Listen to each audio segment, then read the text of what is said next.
Scarlet Hollow. It looked kind of interesting. I'm gonna go play it.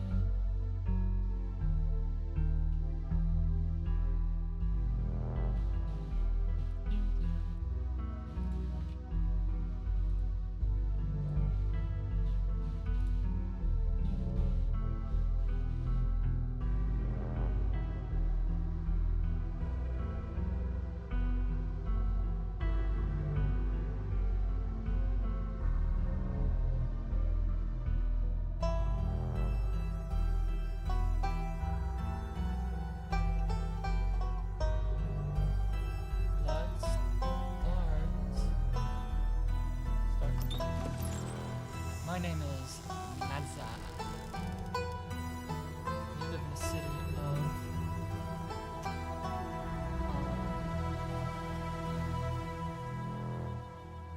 what should I say? Let's say New York. What would you say, New York? I am they, them, she, her, he, him. Select your traits. Traits unlock additional paths and dialogue options. Powerful build. Tough as no fitness. No mystical. Strange and unusual. You see the threads of reality in ways others cannot. Talk to animals. Animals can talk to you. A gift and a curse. Street smart. Good at lying and hard to lie to. Fast talk, you can read people and read the room, but no door can hold you. That sounds pretty nice. Keen eye, observant with an knack, picking up small details. Empathetic. Book smart, well read and rational. Talented researcher, possess a wealth of knowledge and know when to use it. Hot, extremely good looking, natural people just like you because you're a good person.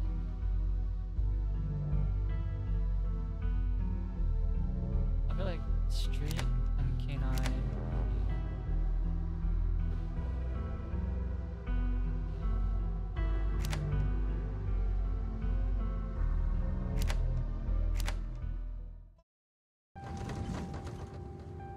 You draw awake as the bus hits a particularly nasty bump.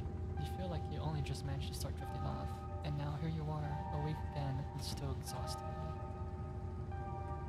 For a moment, you're hazy on the details of where you're exactly here at knees, confusing this bus with the many others that came before it.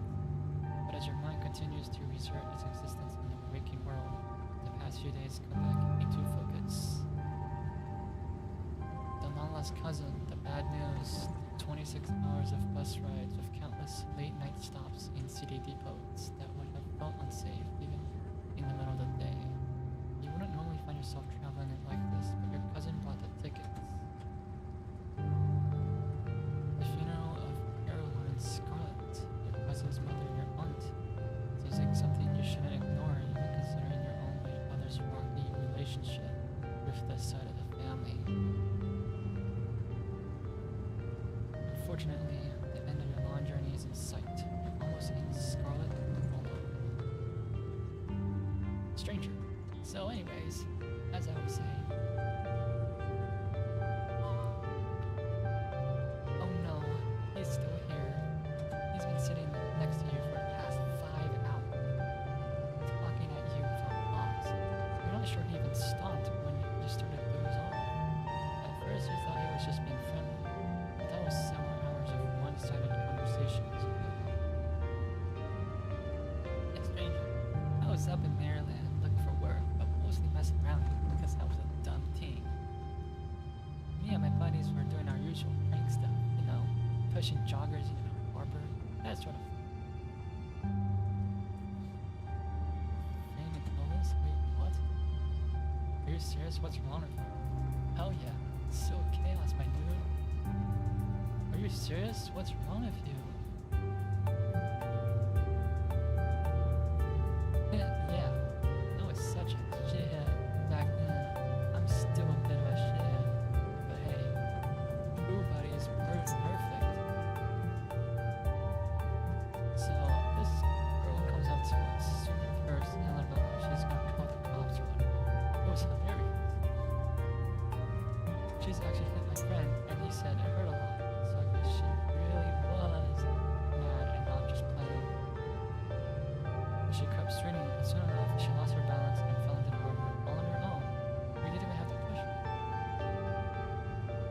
such a good laugh and fish her out, and her phone got soaked, so she got call the cops on us.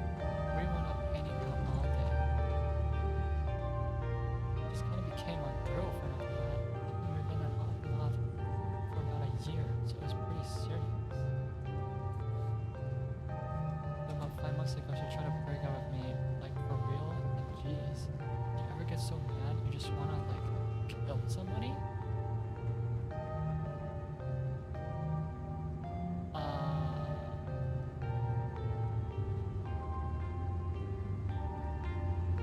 I have never felt that way about another person, and I find it alarming that you have. You're young. You'll get it when somebody tries to break your heart one day. It just changes a person. Makes them think of things they never thought they could. I honestly could have killed that woman. Anyway, she's giving birth to her son right now, so I'm trying to get up to Virginia to be there for it. But I don't know if I'm like into that stuff, so I might just ride up on a bus to New York or something instead. I always wanted to go there.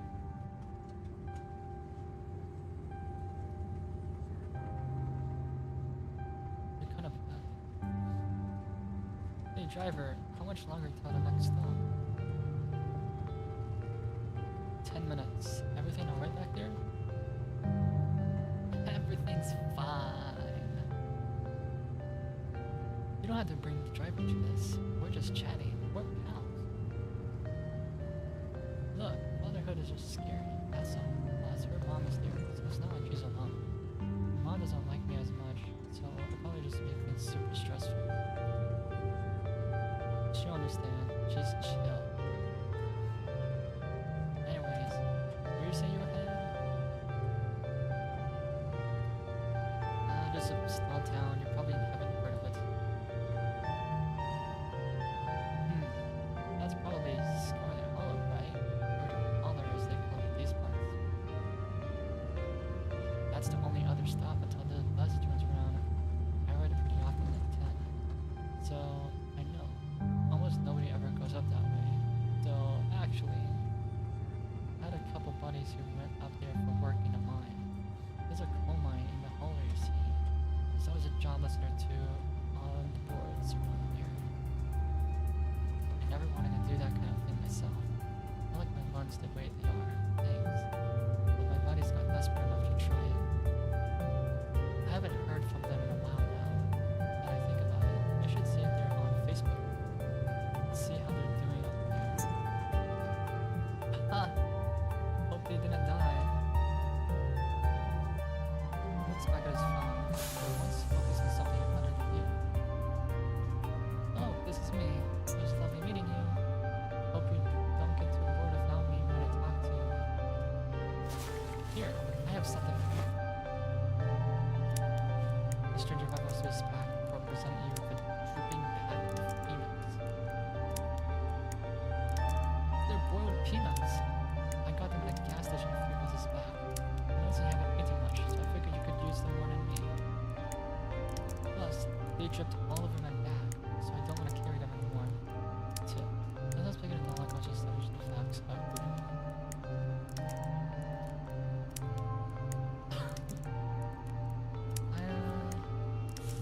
No thanks. You put your hands up and say no.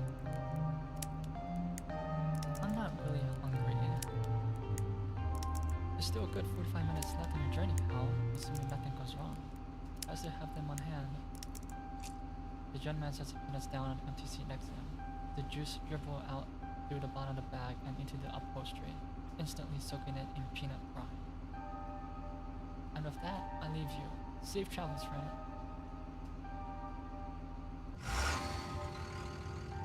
Are you serious? And just like that, you're alone. The stranger's peanuts soaking into the seat across from you. Maybe you can finally get some sleep. Next stop, Scarlet Hollow, end of line. Almost there.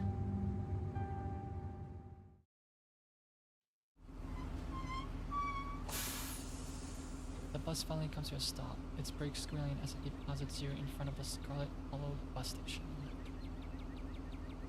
The sign at least reads bus station, but calling it that feels disingenuous.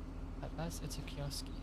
Though for a small town like this, you're amazed there's so much as a road, let alone a bus that drives on it every week. The driver quickly shuts the doors behind you and starts the engine, kicking up dust clouds as it pulls away, eager to leave you and this place behind. Hey, Natsa. You instantly recognize the worn young woman from the few public photos of her on her Facebook page. She's your cousin, Tabitha, and she looks annoyed to be here. Hey, Tabitha. Come on, let's get back to the estate. I don't want to spend any more time down here than I have to. Your cousin turns and motions to an old BMW parked near the bus kiosk. You follow her, going into the dusty relic.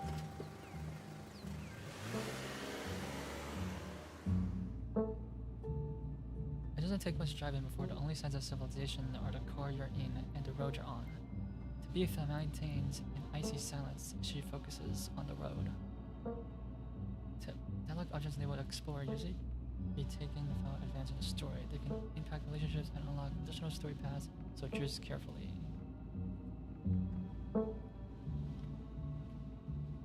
How you holding up? Fine.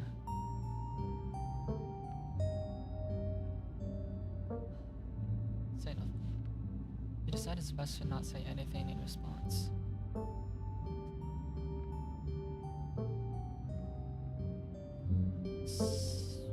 Remain silent. You decide to sit in silence with your cousin as the car eases up on a steep mountain road.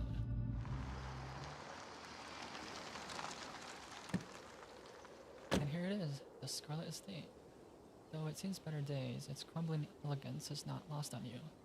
Someone used to cramped apartments in gray cities. Your mother told you about this place many times before she passed, always with an anger burning beneath her words. The faded majesty you once imagined doesn't quite compare with what's in front of you. As you stare at its perched on the crumbling cliffside, you can't help but feel like something that should have been left to rot a long, long time ago.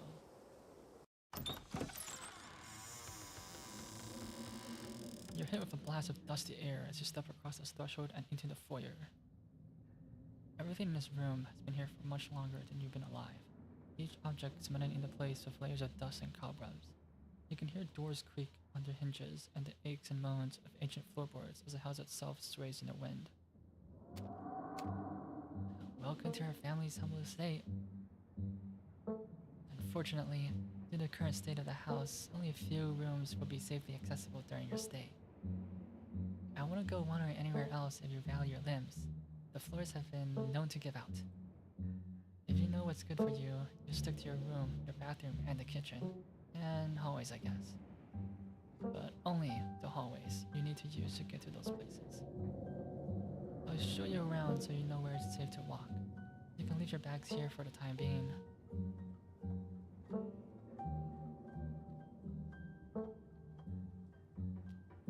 This place is falling apart. Oh, so you're the expert on how to take care of a mansion all of a sudden. It's not as easy as you think, okay? It takes a lot of time and resources. What you see right now is still livable, so mind your own damn business. Let's get this tour over with. Follow me. You put your bags down and follow Tabitha through the long, dusty hallway. She delicately steps over holes and tears in the floor, and you do your best to trace her steps. Kitchen. On Wednesdays, a woman from town comes in and does the cleaning. Her name is Janie. I wouldn't recommend socializing with her. She'll talk your ear off. If you need any food, it's fixing for peanut butter and jelly. Don't touch my mac and cheese or my ice cream. Those are off limits. Oh, and you can also access the garden through here, but it's pretty wild, so I wouldn't if I were you. Some explore options prevent you from taking others. Choose carefully.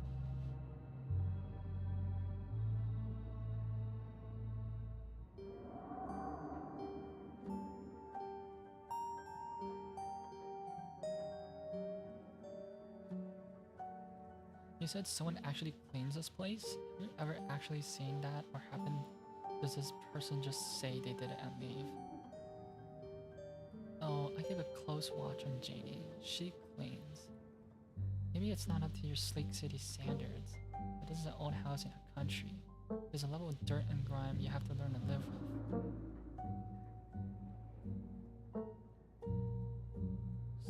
Let's just let it go. Alright, sorry. Wonderful. Now that you're done insulting my kitchen, do you have any other questions before we move on to the next part of the tour?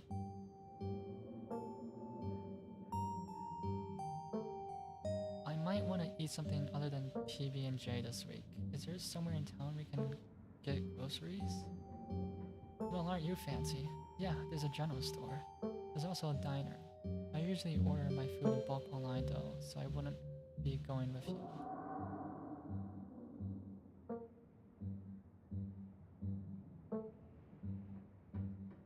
Sweet, thanks. Cool, good talk.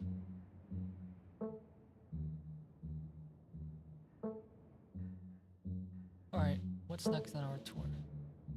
Bathroom, follow me. Great, it's been hours since I've gone. As the two of you leave the kitchen, you pass by a tuxedo cat sitting on a countertop. Is that your cat? What's its name? Frou Frou. Do not try to pet her. If she wants to be pet, she'll let you know. You decide to follow Tabitha's advice. Shall we move on? The bathroom awaits. Once again, follow Tabitha through a long, dusty hallway. Maybe after a few nights, it will get easier to navigate these spaces. But for the time being, you feel lucky to have not fallen through the floors. Guest bathroom. Not much to show. It's a bathroom. Our way outside. Do what you must if you must. It's a wretched bathroom. Piles of junk sit untouched in the corners of the room, and mysterious stains paint the floor.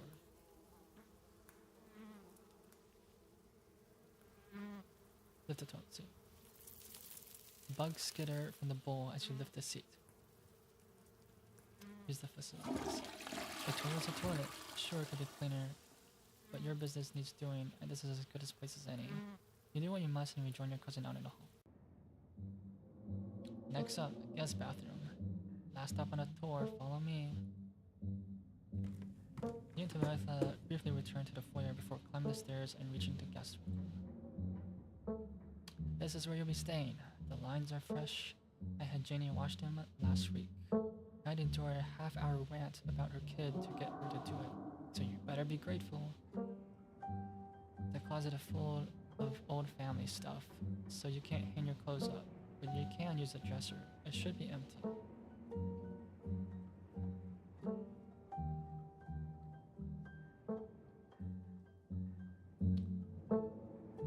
What's with all the boxes? Old family stuff. Offer help move them. Do you need help moving them? The Tabitha eyes you up and down for a moment. No.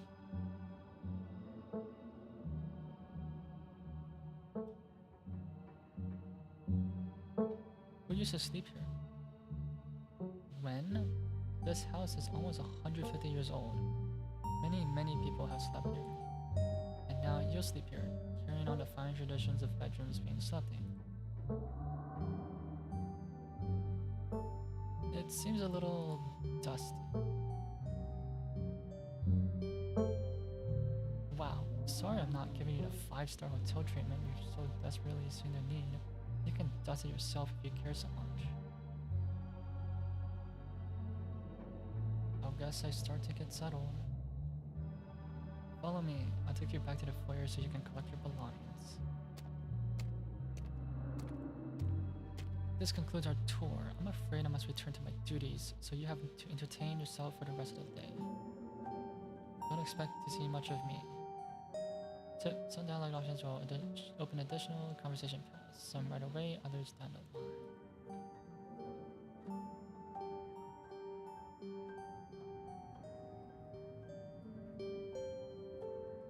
Wait, where are you going? To work. Somebody has to pay the bills around here. What kind of work do you do? I run the coal mine, same as every Scarlet who came before me. Except for you and your mom.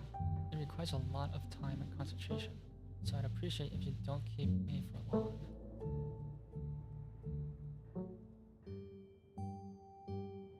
Can I come watch? What? No, the mine is dangerous. I can't babysit you and do my job.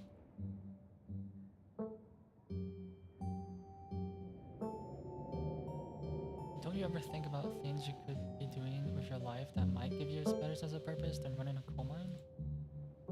Some of us don't have that luxury of choice, Nessa. Some of us has to stick around to keep the family business from crumbling, to keep this town from crumbling. Some of us has to temper our expectations for how our lives are gonna go. There's a simple satisfaction of getting a task done, and that's all I need. Do whatever it is you want to do while I'm gone. Just don't do anything dumb or dangerous, not while I'm responsible for you.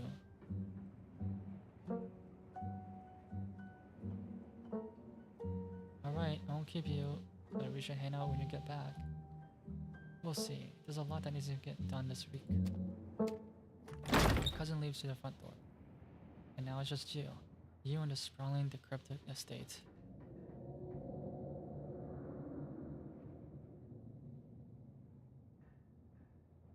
You haven't had anything to eat all day. The only things louder than your stomach right now are the creaks and moans of this ancient place.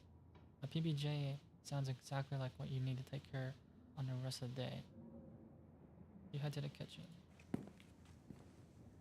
You're back in the kitchen, ready to craft a beautiful peanut butter and jelly sandwich. It's a daunting task, given the state of the place, but the aggressive growls of your stomach outweigh your fear of food poisoning.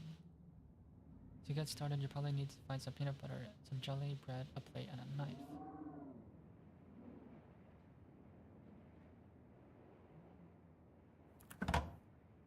This cabinet must be where Tobias keeps the dishware and, oddly enough, the utensils. Grab a plate and butter knife. You can grab a plate and a butter knife. All you need now is some actual food.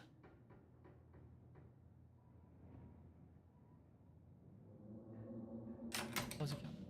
You close the cabinet and look back to the rest of the kitchen. Search the pantry. Tobias sure loves her mac and cheese.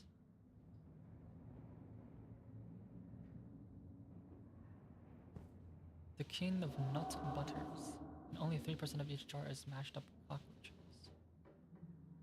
All you need now is some jelly and bread. You pick up one of the non-moldy loaves of bread. Great. One step closer to satisfying the snack. All you need now is some jelly. You squint in the darkness of the pantry. Behind the mold of bread, a single book lies forgotten. A thin layer of dust collected on its cover. You pick it up. You flip to a bookmarked page. Both calf's brain and aspics are unappetizing enough on your own.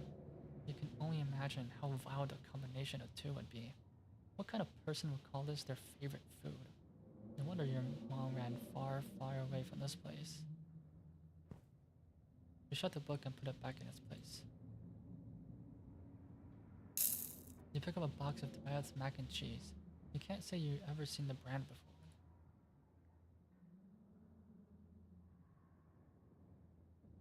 But stepping away from the mac and cheese was one of your cousin's hard rules, and Shorty seems to not like you.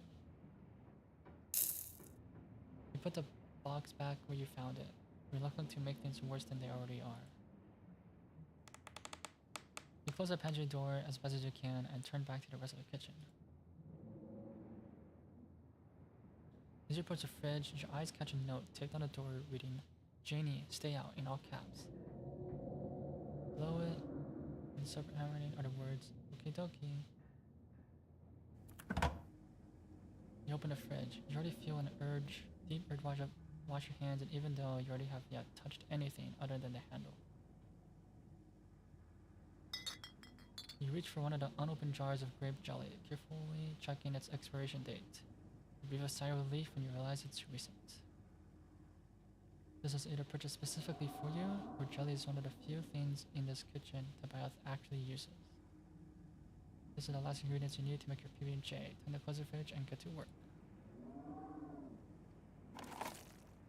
Why did you do that? What were you expecting? This take-up container is disgusting beyond words. The liquefied mess of holy kumjeo in it, in its styrofoam shell. You can't even tell what it used to be. This substance doesn't just smell bad, it smells ancient. Your body reacts before you even register what you're doing, compelled by a deep primal disgust. You shove the container back in the fridge, pushing it into the depths of the shelves and out of your mind. Hopefully you can forget exist and move on with your life. No, you probably shouldn't, but a part of you has to know what that mayonnaise is. You pick up the jar, its label flaking in your hand. It expired 10 years ago. This jar of mayonnaise is old enough to graduate the 5th grade. Best you put it back and forget you ever saw it. You return to the kitchen, closing the fridge behind you. Despite the state of the horrendous kitchen, you had successfully combined your 3 ingredients to make peanut butter and jelly sandwich. Congratulations, you can feed yourself. Job well done. All of that hassle, and it took you less than a minute to eat. The rest of the day lies in front of you.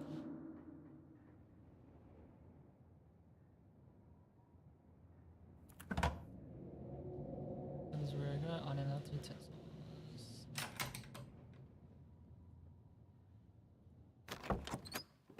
This garden was acclaimed by the wilderness long ago. It might not be very safe, but who's to stop you from venturing deeper? You wander further into the garden. It's quiet out here.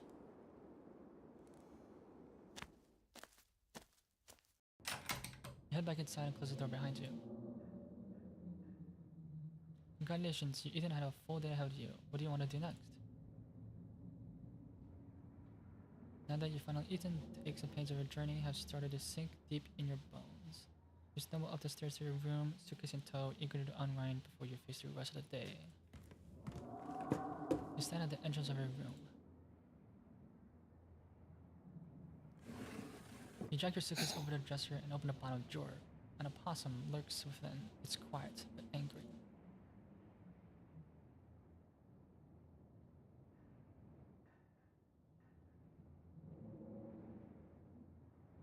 Please get out of my dresser. You attempt to scoop the creature up in your hands, but it digs its nails into the soft wood of the drawer, resisting your touch. As you tug harder, it stiffens your hand and begins to drool, feign death. You spook the poor thing. You close the drawer. You might as well leave the possum before you give it a heart attack. You open the top drawer next. It's empty. As good as a place you'll find to put your clothes. Based on the state of your house, you wonder if you've been better off keeping your clothes in your nice clean bag. There's no one going back now. You can see why your cousin said you should put your clothes in a dresser instead of this closet. There must be decades of family history stacked up in here. Pick up the doll. Of course, you're sharing a room with a creepy doll. You pick it up to examine it more closely. It foots reads property of Alexandra. No need to carry this around with you. You close the closet behind you. You can only imagine how beautiful the garden must have been in its heyday. If you own this place, you'd totally get out there with a shovel and garden gloves and rip it into shape. You'll go out and pull weeds, chop trees, crave temporaries, and do whatever you need to do to return its former glory. And when this is all done, you'll sit by the fountain, which of course would have little goldfish in it, and drink flower tea while enjoying the birdsong. Yeah, you definitely do that. Just not right now. This must be an old relative of yours, judging by the dates on the inscription. You never heard of her, but you barely heard anything about your aunt cousin until a week ago, so that's not really a surprise. Maybe you ask the Bath about this married Belly Scarlet the next time you see her. That is, if she's actually in the mood for a conversation. You immediately collapse to the bed. You're tired enough that being alone in a strange new place won't stop you from passing out. Or so you thought. You cough as a small cloud of dust rises from the mattress. These sheets might be fresh, but everything beneath them might have been around to see the dawn of civilization. You try to settle in, but the bed is lumpy in strange places, and you can feel the springs pressing through the fabric. You might be tired, but you're far from tired enough to get in more than a few minutes of uncomfortable napping.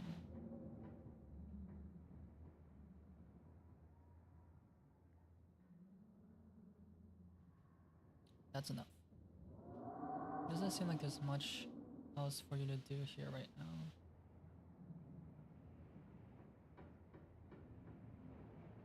With the bath gone, there's no one stopping you from going into the forbidden reign of the estate. Except for the locks and chains sealing them shut. Street smart, an insurmountable obstacle for most, but a wild inconvenience for you. As the lock falls, the doors won't open, revealing the entrance to what must have been an incredibly lavish ballroom. Faintly in the distance, you hear the quiet notes of an old piano playing from another room. The forbidden ring is yours to explore.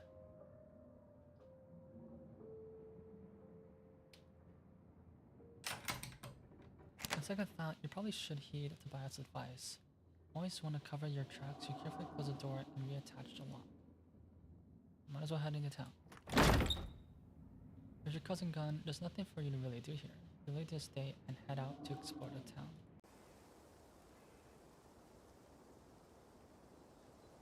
If you have known you wind up having to walk all the way back to town, you probably would have just asked Abad to leave you at the bus stop, especially with how unhappy she seemed to see you. Only you could wipe the slate between the two of you clean and bury some of the tension, but maybe her mother's funeral isn't the best time or something like that. Then again, maybe it's the perfect time. Continue down the path. It's really pretty out here. Finally, you made it back into town. The Holler, as that guy on the bus called it, has probably seen better days.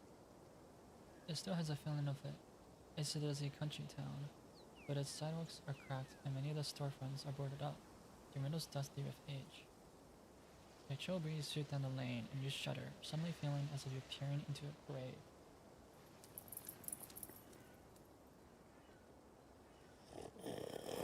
Gretchen, come back. Quit bothering strangers. Sorry about that. Gretchen can be very slippery when she wants to be. She loves to get loose and cause havoc.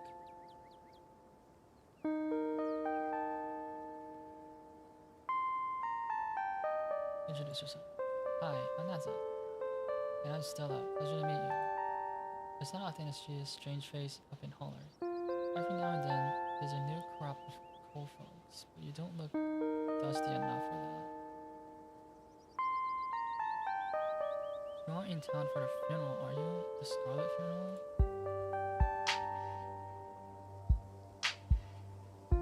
Yep, I just got into town today. Wow, I didn't think there would be anyone else coming. Are you staying with Tabby? How's she sorting out? I haven't seen her since Pure Lane passed, or for a while before that. Now that I think about it.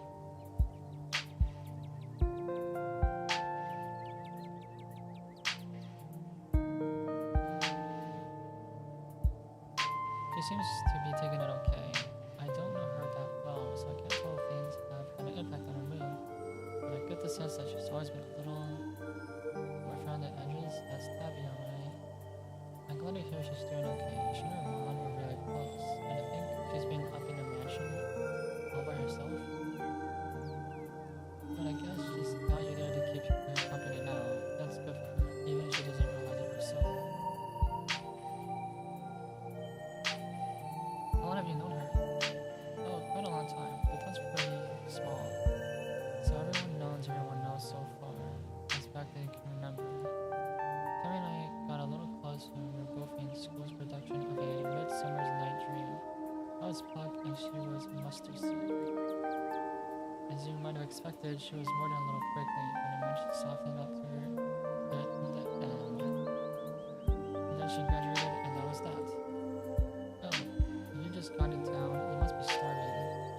I was just on my way to diner for coffee, and I got amazing biscuits. My treat.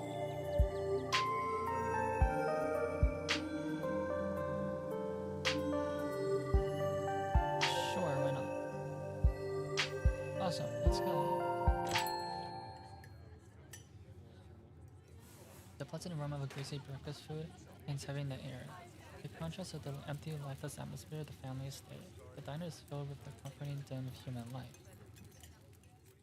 All of the grinds to a sudden halt as the patrons realize that a stranger has entered the establishment.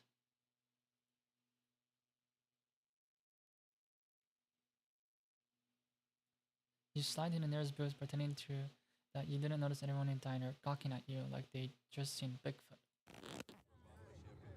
No need to be shy, you don't meet many strangers. It's kind of a big deal when someone new wanders into town. Especially since, well, you probably all know what you're here for, and by extension, who you're related to.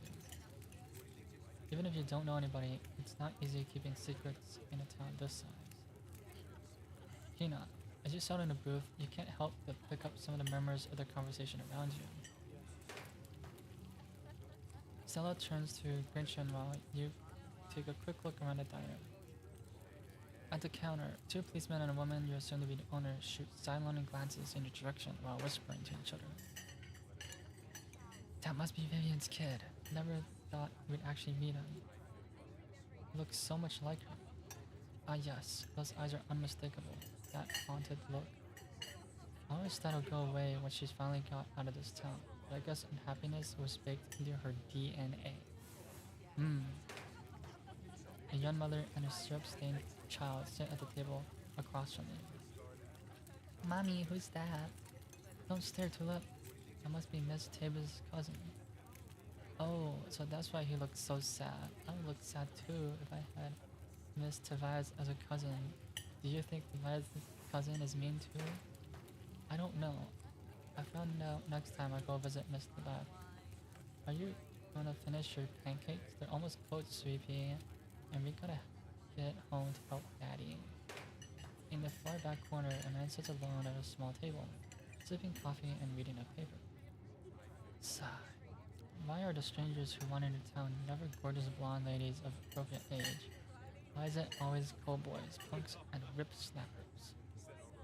Lastly, a group of coal miners sit hunched around the corner booth, readily scarfing down heaps of plates of food. What do you think? Another youngling looking for mine work? No way. Clearly don't got the stomach for it. That's gotta be the boss cousin. There's that funeral this week, if I remember right, for old Miss Caroline. Maybe may she rest in peace. Oh, let the lady rest, Sax. One shouldn't speak ill of the dead, no matter how foul they were.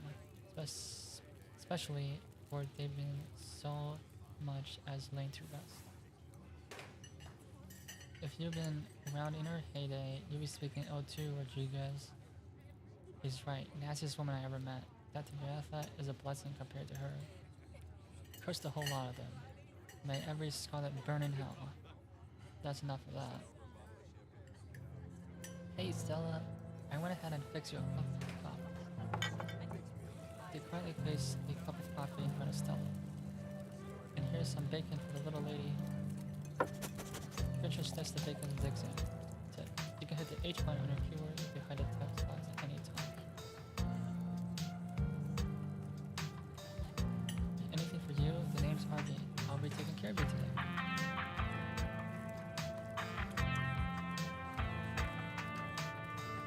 Isn't bacon bad for dogs? The dogs love bacon. I'd say no to your face like that.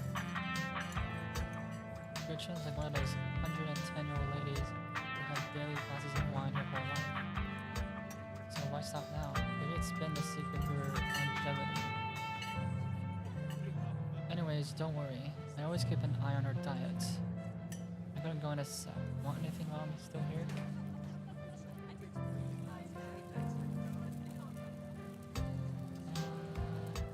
Order a biscuit. I'll have a biscuit, please. I heard they're really good. Best in the country. Oh, and I'm sorry for your loss. Before you get the chance to respond, they're gone. Once you took my advice with the biscuit, you won't regret it. Anyways, the funeral's not till Sunday, right? That gives you quite a bit of time to slow around town. I'm trying to think if there are any cool events going on this weekend. There's always a reading adventure at the library, which is mostly for little kids, but I do it every month anyway. Oh, and I'm pretty sure Abby's throwing a party Saturday night. there's the weekly Sunday potluck. That should be right after the funeral too, so it'll be a special occasion.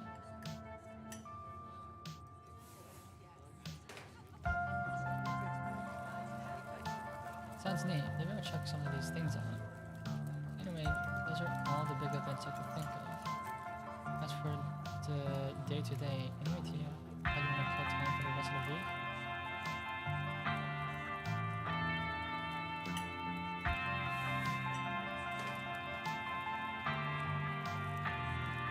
Do you have something in mind? Something tells me this is a loaded question. Hey, was I being too obvious? My job means I spend a lot of time in the woods with a camera, and it's always better when someone else is there too. Before Stella can finish, Harvey returns Biscuit and Toad. Here's your biscuit. Rennie says it's on the house. She sends her condolences.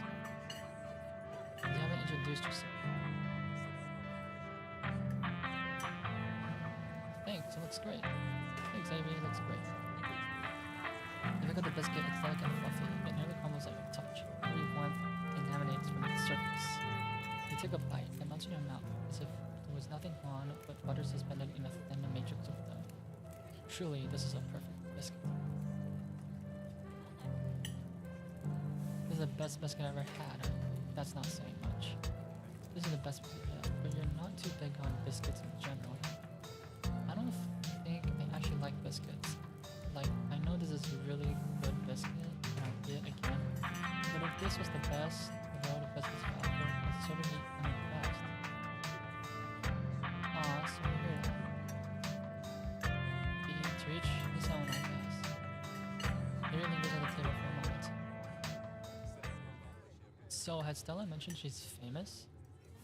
Huh? Oh wait, I'm not famous. You're the only person I know who's been on the news. If that's not famous, then I don't know what is. Stella sighs. I'm a YouTuber. Wait, what? It's not a big deal. I mean, it pays the bills. But it really just a passion project, you know? You should check out some of her videos as they're like the Discovery Channel, but with better research. She's smart. They called you by your name, didn't they? They shouldn't know your name.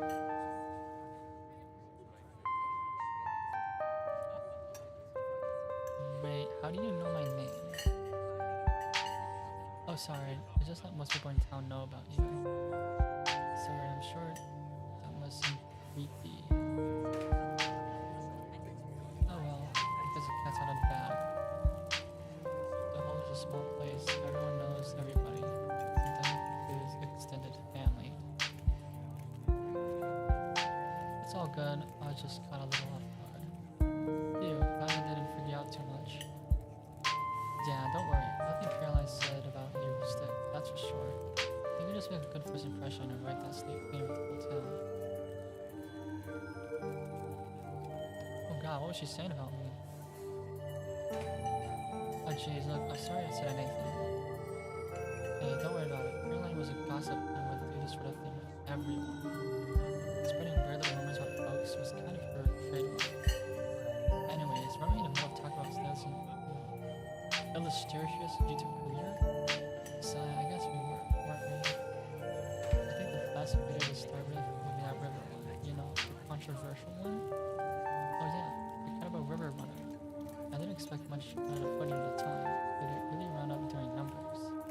So the river runner is a cryptid that is only known for a single sighting. Two Boy Scouts thought they saw something big and weird in the Colorado River, and that's all I heard from the girl. Then I wound up catching this on camera. Stella puts on her phone as she's equipped something in the river. Okay, now, despite the shape of the footage, you can clearly make out the shape of the creature's head and its relative body proportions. I'm pretty sure it's a cat and a big one at that. Some folks said it was a beaver, but if that was the case, it would have at least twice the size of any beaver I've ever seen. I also had people saying it was a dog, or even a cabrera, but that must have escaped from a local wildlife sanctuary. I'm still not sure what it was. I'm the one who saw the thing with my own two eyes.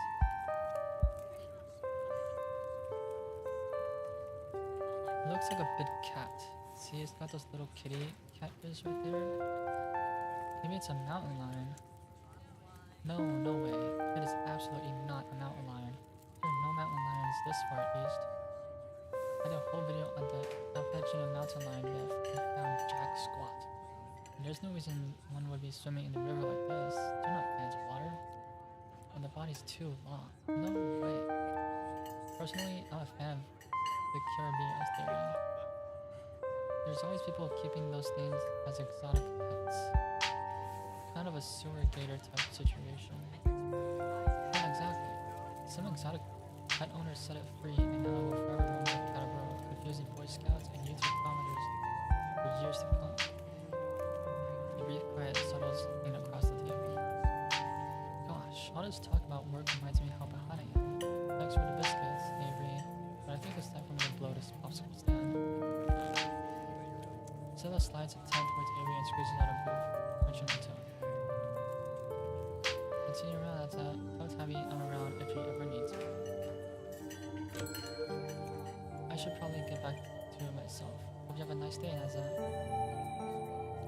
You're alone in a booth. Zilla already paid, but that doesn't mean you can't leave a tip. Should you know? Leave a generous tip. You reach in your pocket and pull out a couple $5 bills. You know it's a bit more than one would expect to get from such a short dining experience. You might as well treat it well while you got it. He smelled the bill before placing it on the table inconspicuously. Anyhow, if Stella managed to pass some time, but there's still plenty of daylight left. Roommates were spending more time exploring the town. Go to the general store.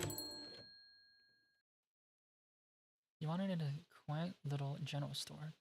Kenai, it's not as put together as some of the others you saw on your journey. It seems to reflect the state of the town, with its meager offerings of dented canned goods and neglected tourist trap trinkets. It feels like an old place that is slowly limping its way to the modern day, lagging behind by just enough to be eternally unfashionable.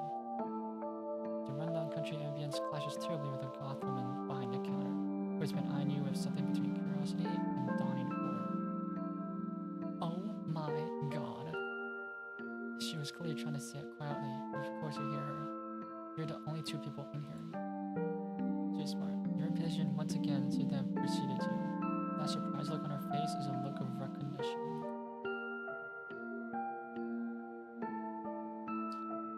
Let's talk to the clerk. Hi, are you looking for something in particular? I'm Naza, but I get a feeling you already know that.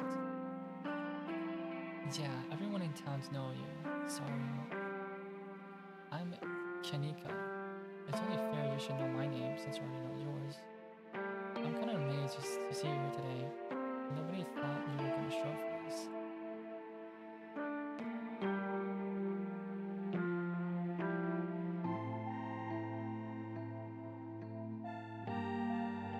What is there to do in town? I have a lot of time to kill.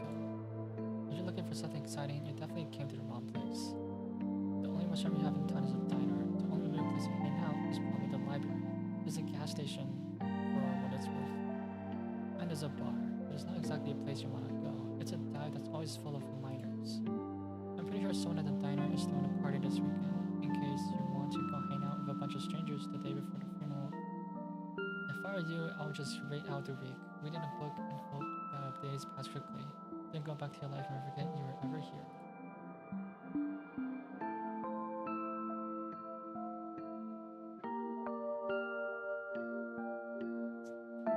How do you get away with fashion like that in a rural southern town? What, like they're gonna fry me for witchcraft? Sure, I get weird looks sometimes, and there's definitely some ladies in town who have made it their job to save my soul. But there are way too many hippies in these hills for most people to be concerned about what I'm wearing. My mom is a green hippie, so I'm probably the least witchy person I know. Everyone my mom's talked to might as well be wearing a pointy hat and carrying a broom. It doesn't sound like you're very fond of this place. No, I'm not. I've been here long enough for a lifetime. But getting out is always easier said than done.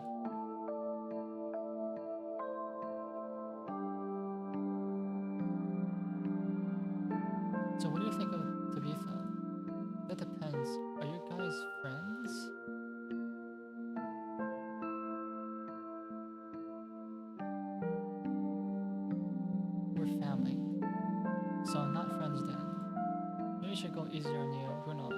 She could be totally different around family for all I know. Though judging by what she said and probably used to say about you, I have my doubts. Good luck with her this week. I mean it. Not used to talk about me? What did she say? If you really want to know, that you and your mom were stuck up city people who thought you were better than the town. That your mom was, for having you out of the river. That it's good your mom left because you're going to take away the family fortune. She would just say anything. I never believed a word for it because I heard what she always said about my family too. And I knew nothing that came out of her mouth before anyone's time. I think most people in town knew that. However, Aretha is not most people. I'm sure she believed it all. I don't envy you having to spend the whole week with someone who thinks you're poorly of you. And she's generally difficult to be around anyway.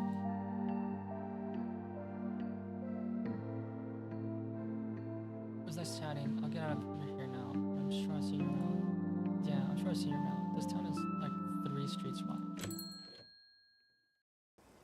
You find yourself at Scarlet Hollow, this great main street once again. It looks like the sun's finally starting to set.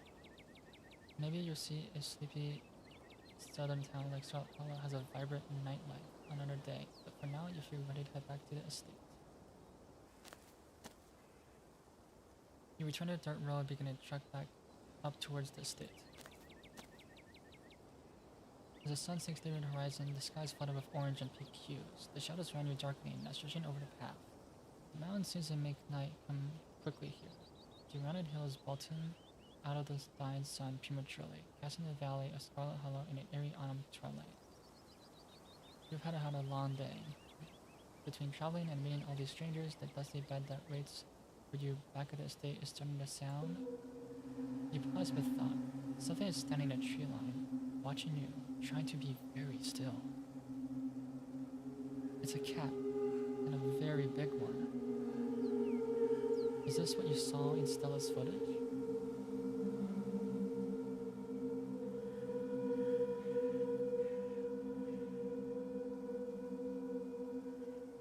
You begin walking backwards to town, neither you nor the thing watching you breaking eye contact with each other. The foliage in the tree line snaps and crunches a rock, matching your pace. It would seem that the creature you encountered is intent on stalking you. Then it emerges, an honest-to-goodness mountain lion, and there is something horribly wrong about it. It takes another step towards you, drool licking from its slack mouth.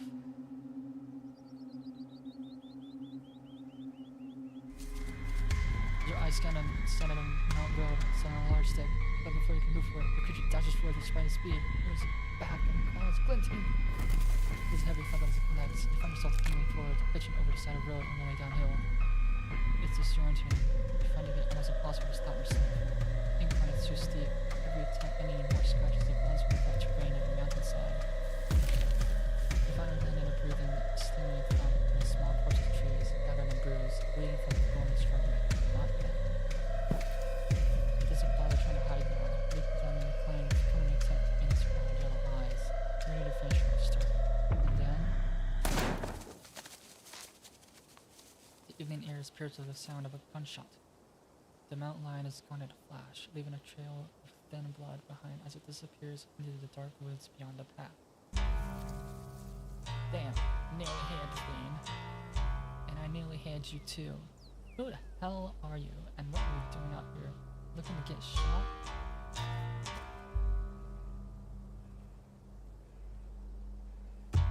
You saved my life. And you ruined my shot. I nearly had that damn thing before. Wait a tick. There's something awfully familiar about you. He looks you up and down with his good eye. You're the Scarlet Kid everyone's been saying wasn't gonna show. Well, I apologize for my foolish, and I'm sorry for you and Mr. Lad's loss. They call me Duke. Duke seems to think for a moment, glancing up at the darkening sky. You better keep walking. You're on your own out here, not with your pain or all. I hate to think that I'm not handling to you without me around to save your skin. Tell you what, tag along with me while I finish what we started. I'll be sure to get you home safe. I, regular Miss Termarathon, would appreciate someone looking out for you.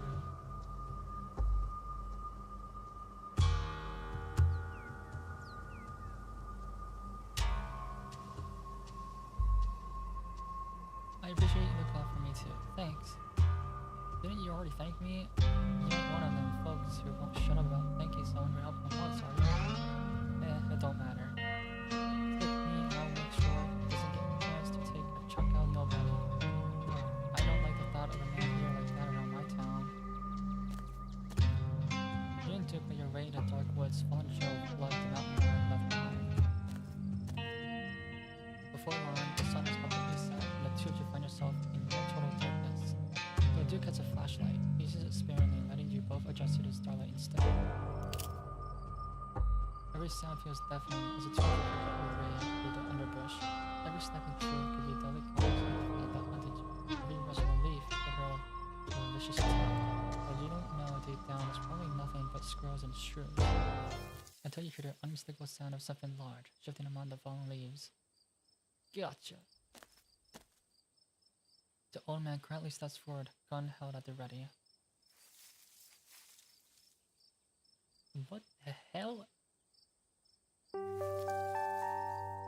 Duke, you scare me. What are you doing out here so late? Stella, I asked you the same, but I'm pretty sure I know what you're sneaking around after dark. Do you know how close I just came to putting a hole in you? But you didn't. No harm, no foul. Hey Natsa, we tried. Weird seeing you out here so late. Is Matt familiar with Duke? Bitch's little nose to pick up something she doesn't like. She thrashes in Stella's arms, running threateningly. Whoa, calm down, girl. You know that's it.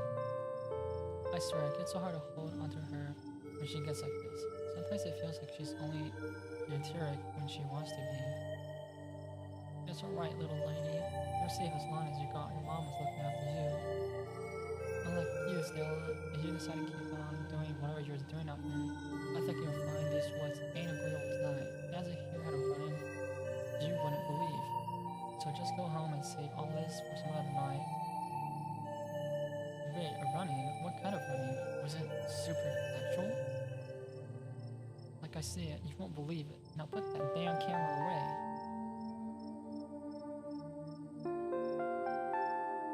I was attacked by a mountain lion, you know the kind of thing you said you didn't exist in these parts? Oh, I see, she's been trying to fill your head with her nonsense too. It's not nonsense, it's... Don't you get started, Stella Richmond.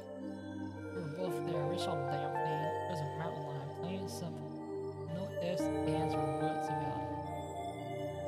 It's just that if I did the whole video on them, we found absolutely no evidence that exists out here. These there mountain lions are extinct. There hasn't been a single sighting in decades. There hasn't been a single sighting in decades until now. Your friend here near damn got eaten by one. So if you don't want your last video to be found 20 years from now, next to a pile of your bones and the den of some long-dead creature, you best get out of these woods. That would be so cool. No, I would not. If your mom and dad are spinning the graves here and talk like that, if they ain't around to stop you, then I'll take responsibility. You know what I'm get. Old man shows her away. Fine, I'll go. Just you recognize something in your smirk. She has no intention of going home. You're just gonna keep running around for camera, aren't you? She most certainly is. I'll head back towards town, I promise. She's right, she's absolutely not doing that. If anything, calling her out only has strengthened her resolve. And if I happen to see anything video-worthy on my way, well, what am I to deny fate? If I hear any screams of terror out there tonight, know that I'll be very disappointed in you, Stella Richmond. You won't hear anything. And with that, she's off. It's just you and Duke in dark woods once again. There's no getting through that girl when she puts her mind to something, I swear. Damn, we just stopped too long. Now the old hip started to voice his complaints. There's an overlook just up this way. Let's set a spell. I brought a few visuals along, if you're peckish. You find your way along the narrow path and emerge on a rocky outcropping overlooking the dark forest. The sky above is smeared with stars, more than you have ever seen before. Duke interrupts the scenery of silence with his old man grunts, folding his creaky joints as he settles into a nearby log. He starts rustling through a small pack he hadn't noticed he was carrying, pulling out some beef jerky and a couple of beers. least it's a nice night, even if circumstance leaves something to be desired. Help yourself to a jerky. As for the beer, I was planning on having both cans myself. But I suppose I can be convinced to spare one. You take one of Dusky's canned ones. It's more like somewhat cool after so many hours outside. But you crack it open nonetheless, offering him a gesture of cheers and taking a sip. It's cheap beer, but it's refreshing. It's watery, earthy taste mingling well with the crisp mountain air, putting you somewhat more at ease. It seems slightly more at ease now, too.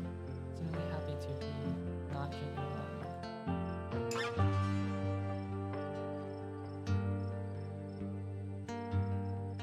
Should we be drinking in a situation? Isn't it dangerous? It's just a Bud Light. It ain't moonshine. Anybody gets drunk while Bud Light is drinking it wrong. I find it helps keep my aim steady. Those nerves just enough to shake the tremor out of my trigger hand. So smart. The crisp breeze passes over you. You can't shake the feeling that you're being watched. You know, you scan the tree line and something catches your attention. For the shortest moment in time, your eyes meet with the eyes of someone or something else. And they're gone.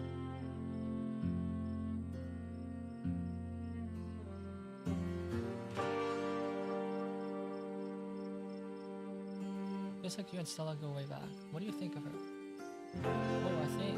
I think she's a nice young lady, and she's been through a lot in a short time on this earth. A lot of compressive silence fall between the two of them.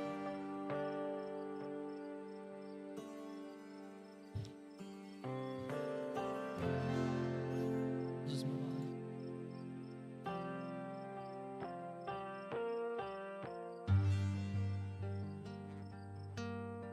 About what you said earlier, why did everyone think I wasn't going to come for the funeral? Probably Miss Caroline doing. She never very kind when talking about your side of the family. Bless her heart, and God was her soul, of course. But she told everybody your side of the family has sworn off Scarlet Hollow and everyone who lived here. Nobody around these parts thought we've seen much of you.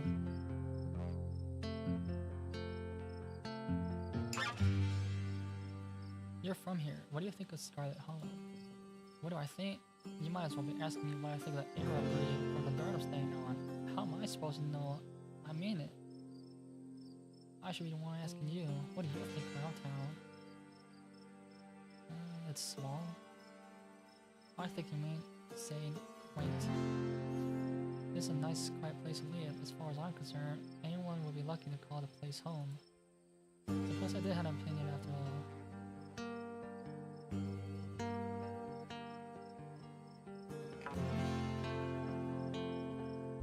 You open your mouth to speak, but before you get the words out, your phone buzzes in your pocket. You're getting a phone call. It's your cousin. Be smart. If you pick up, it might cut your evening short, for better or for worse. You can always text her and say that you aren't in the middle of the woods next to a loaded gun and hunting down a man eating coker.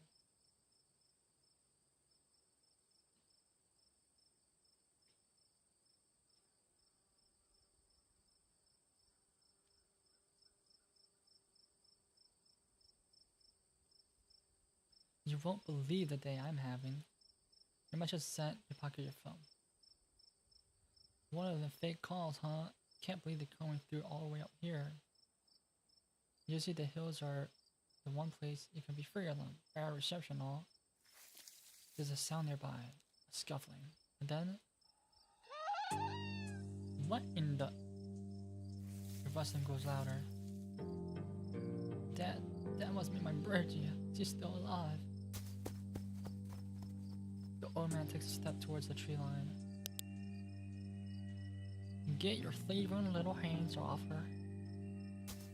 Duke charges forward, flashlight in hand, crashing through the bush. Damn, that thing's fast. Which way did it go? There's an odd sound nearby, but it isn't the sound whatever the two of you were chasing. Kenai. It's a human's voice, and one you recognize immediately. It would appear that Stella didn't leave the woods after all. Street smart. You figured that would be the case, but there's a difference between getting a sense of things and having more speculation here. It looks like we found one of the Duke's chicken photos. She's not looking good. I'm hesitant to speculate, but... Duke stops mid trying to listen, his hearing evidently not quite as sharp as yours. Damn it, I know that voice. There appears to be some kind of grove. I've never seen anything like it. Jeez, I hope I don't get demonetized for this. Stella, I swear to God, didn't I tell you to go home? The two of you emerge in a clearing, revealing what Stella had been filming so intently. It's Beatrice, her little chicken body painting desperate breaths as she lies in a crumpled heap at Stella's feet. Beatrice, oh no, what happened to you, sweetheart? Duke, I just found her like this. I think there's something seriously wrong with her.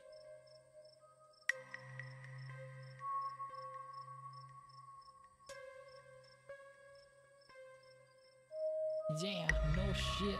There's something wrong. So what are you gonna do? Filming her like she's some kind of sideshow? Sorry, Duke. It's just my job. I'm investigating journalism. Investigating journalism, my ass. It's online, Lucky. If you two shits about my beer tree, you delete that footage.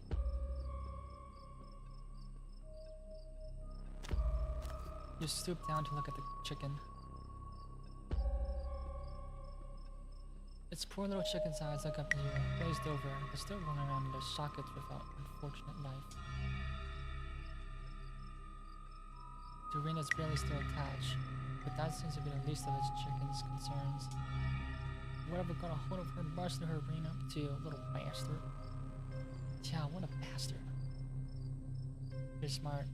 There's a hesitant in Stella's voice. She doesn't seem to be the type to intentionally hurt animals, but it's dark out here.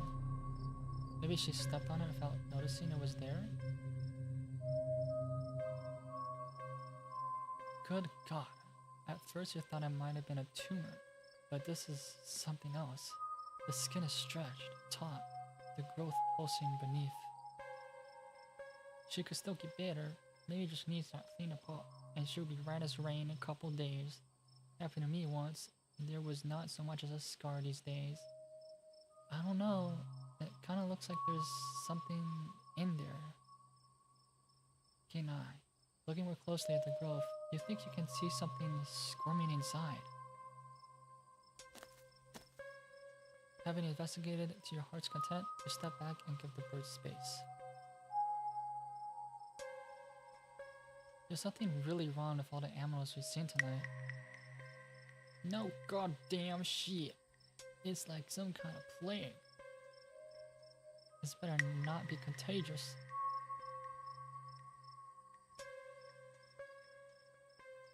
Did you see the thing that got a hold of her? I sure did. I got on camera too. I don't know what it is. A gnome or something? You know, there ain't no such thing. Do you think she'd become an egg? Like one of those things is gonna pop out of her? No, I refuse to entertain that notion. She ain't some kind of incubator. She just needs that thing drained. Maybe some antibiotics, that's all.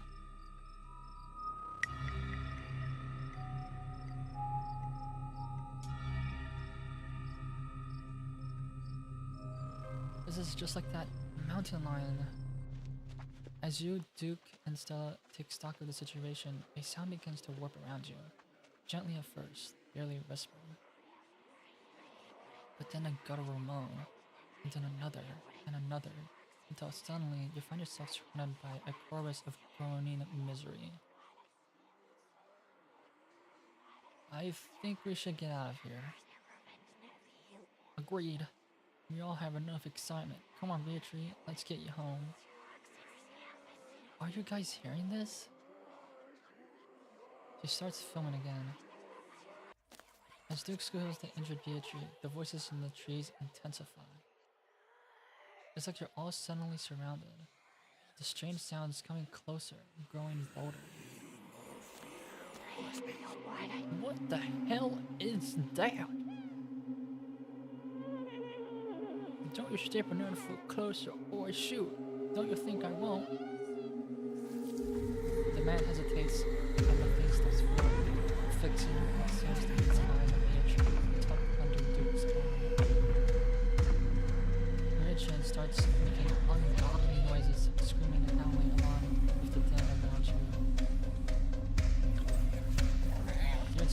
just in time to see another one of the creatures slithering out of the bush. The creature's rise and barks reaching a fury pitch as another creature malformed hands grasp at him. Oh my god! What is going on over there? As Duke enters back, everything seems to happen at once. The pattern of unnatural feet and then chaos. Duke grapples with the thing as it grabs at his shotgun, pushing the barrel out of the way as it grabs her bead tree. With oddly jointed hands, he still stares in shocked silence as it paused, watching as other creatures attempt to wrestle creation into the darkness, their desperate cries going unheeded. She! Get your grubbing little hands off my bird!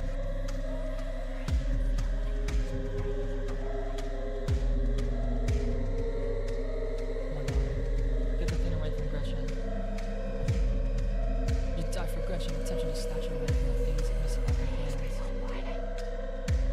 You manage to grab her, but the creature isn't deterred. It rears back on its hind leg, its mouth opening, whispering tones sliding out on the inside, something sharp and unnatural. And then, there's a deafening blast of Duke's shotgun, and suddenly it is gone. Duke?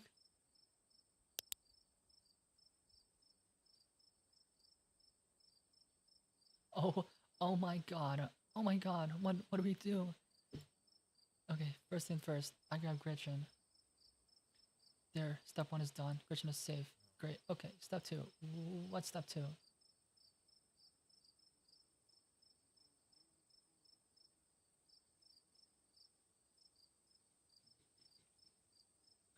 Stella, we need to get our story straight. Duke had a hunting accident by himself. But people need to know about these things. Duke family deserves closure. The town deserves to know what's out here. Maybe the cops will help. It's going to be harder for them to believe what really happened than to decide that a stranger from a big city came to town and shot someone. It'll be too easy for them to pin this on me. You're right. I barely caught anything. But if we get more footage, if we get a clear shot of these things, maybe if we follow that blood trail. Zilla, you froze. If you go after those things, you get pulled out again. Okay, let's go. As you and Stella quickly make your way back through the woods, the unearthly whispers of creatures unknown once again surround you. You say nothing, continuing forward with grim determination. We're almost there.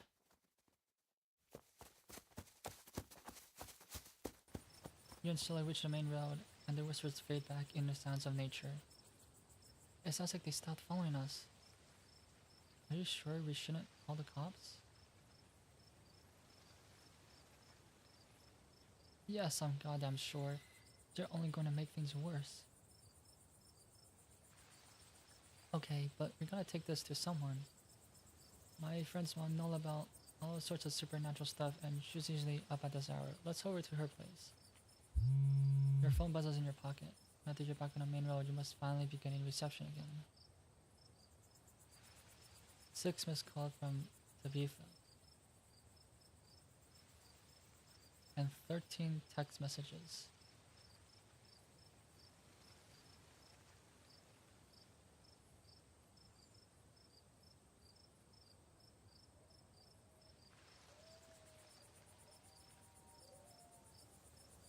You text Tabitha and let her know you're okay. Her message sits unread.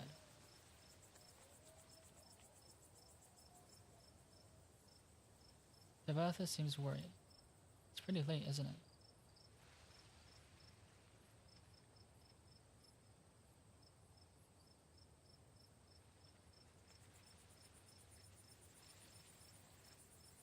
I should probably check in on Tabitha. You sure you don't want to stop in first? She makes a killer herbal tea. I know I wouldn't want to head up that mountain road by myself after everything that's happened tonight. Well, when you put it like that, sure, let's do it.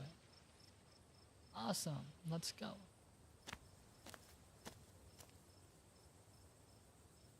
I hope she's still awake. You've been here, of course, the Jonas store. Though it's currently closed, its large windows dark. Still knocks on a door anyways, ignoring the closed sign. Keen eye. Out of the corner eye, you spot a shadowy figure staring at you from across the road. You didn't hear it approach. You tapped Stella's shoulder and suddenly dragged her gaze to the shadows. That's, Jesus. Welcome home.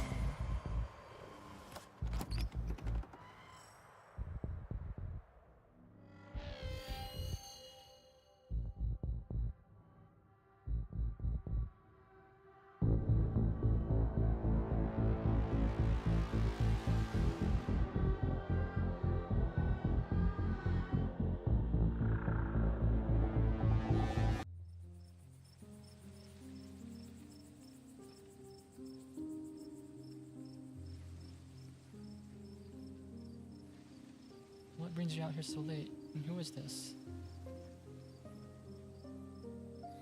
It's where this is Natsa. Is it okay if you come in? Of course, you're in luck.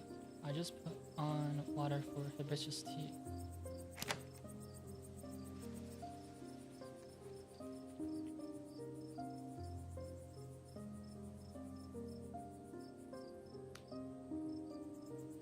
And for goodness sake, you call me several.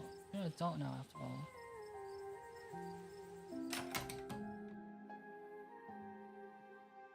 The woman takes you through the general store into the door that has been closed on your previous foray into town.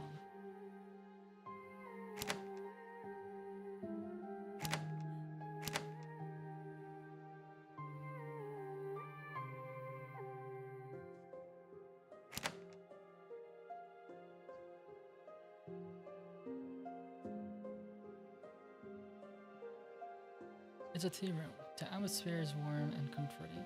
The air infused with the pleasant scent of slowly decaying plants and damp herbs. Welcome to my little nook.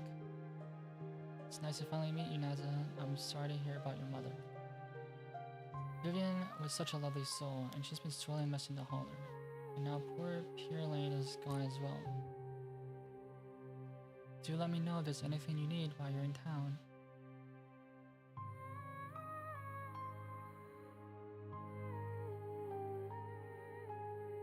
Who is that outside? Just a very sick man. You don't need to be worried about him.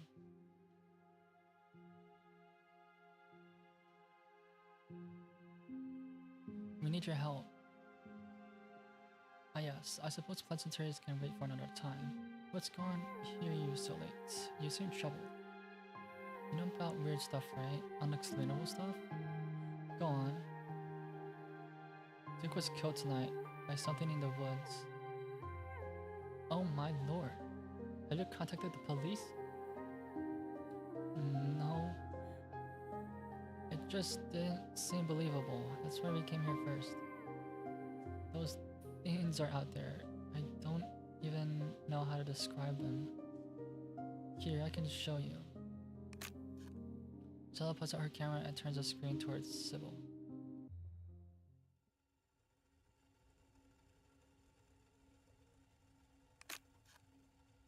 Where was this? Up the mountain to the northwest. Within the town limits? Yes. I see. Is there a way to make the video bigger and louder if you can? I need to plug the memory card into a computer. I could get back and get mine. No need. Kanika should still be awake. She can lend us hers. You better come with, Stella. I'm sure she'll be more willing to help a friend than her nosy mother.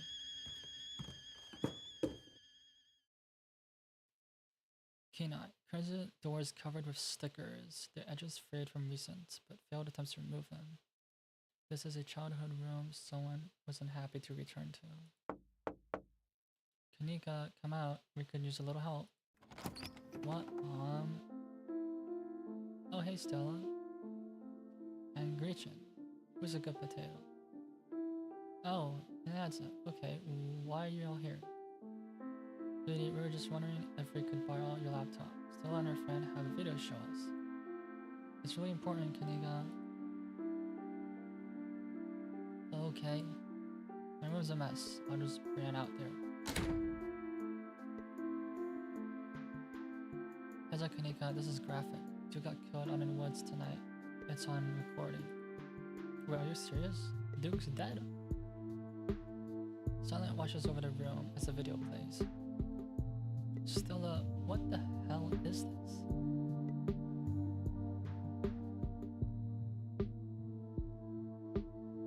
I'm sorry if you had to see this, but Naz and I had no idea how to make heads or tails of it. Stella, are you okay? I'm fine, really, I'm okay. He remained silent. Poor Duke, poor Boo. Has anyone told him yet? Right now, we're just trying to pull ourselves together. I'll call him later tonight. But for now, we have something far more serious to discuss.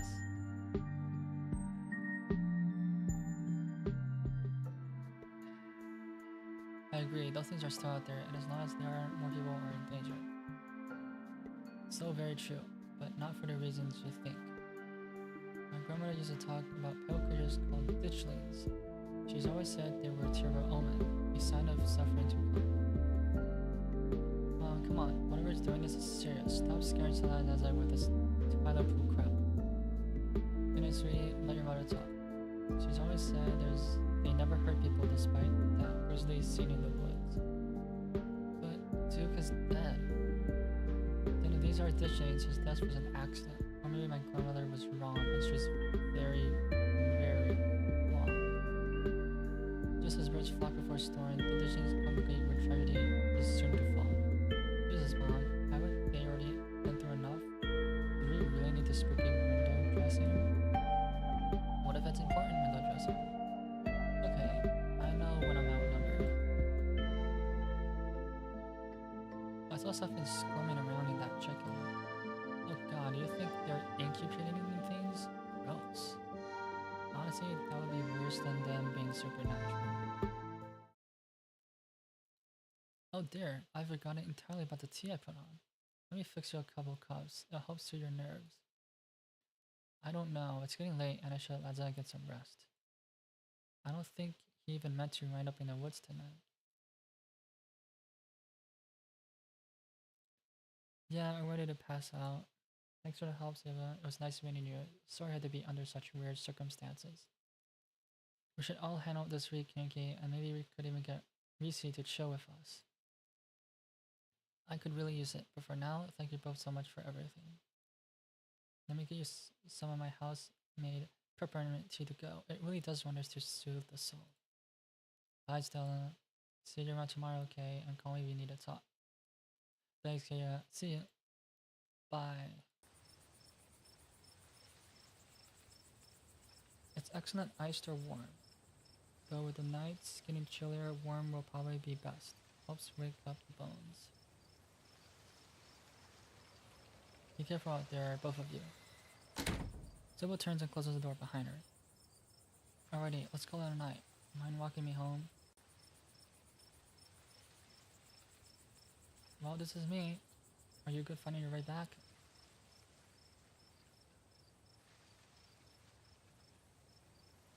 You never say look at the dark wood behind you. Sorry, Naza, I think I just need some time alone tonight. I'm sorry, we'll talk tomorrow, right? See you around. Yeah, we're in this together.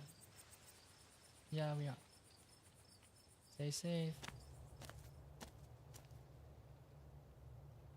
As far as you know, those creatures in the woods have infested these trails as well, but it's too late for you to turn around. You either make it back to the state or you won't. Almost home. Your salvation is in sight. You make a mad dash to the door.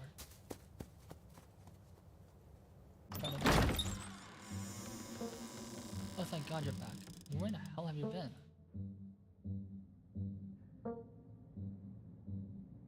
I texted you back as soon as I had reception. Did you? I didn't notice.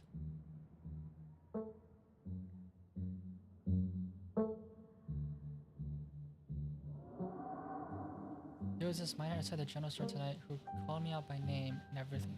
Rain. scared the shit out of me. Do you know what's going on there? It's a mining town. Of course there's miners walking around at night.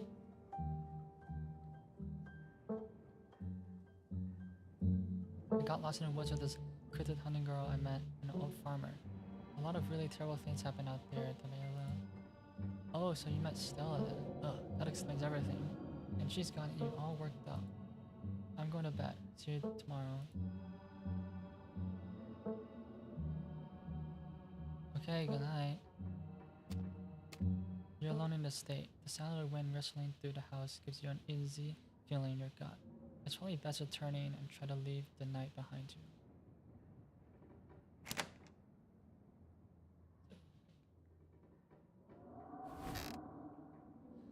You thoughtlessly stumble into your room, and before you even fully realize you're there, you already collapse onto the mattress, exhausted. When the relative safely in this uncomfortable bed, the events of the past evening seem like something that happened to someone else.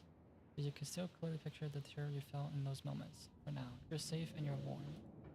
Eventually, the sun will rise and chase away the monsters, and make them seem like nothing bad dreams. Maybe tomorrow, if you're lucky, you'll wake up in the normal world and have a boring week in the mountains with your sore-faced cousin. It's a nice thought, but deep down, you can't help but worry about things will only get worse.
This is the end of episode 1. Episode 2 waits.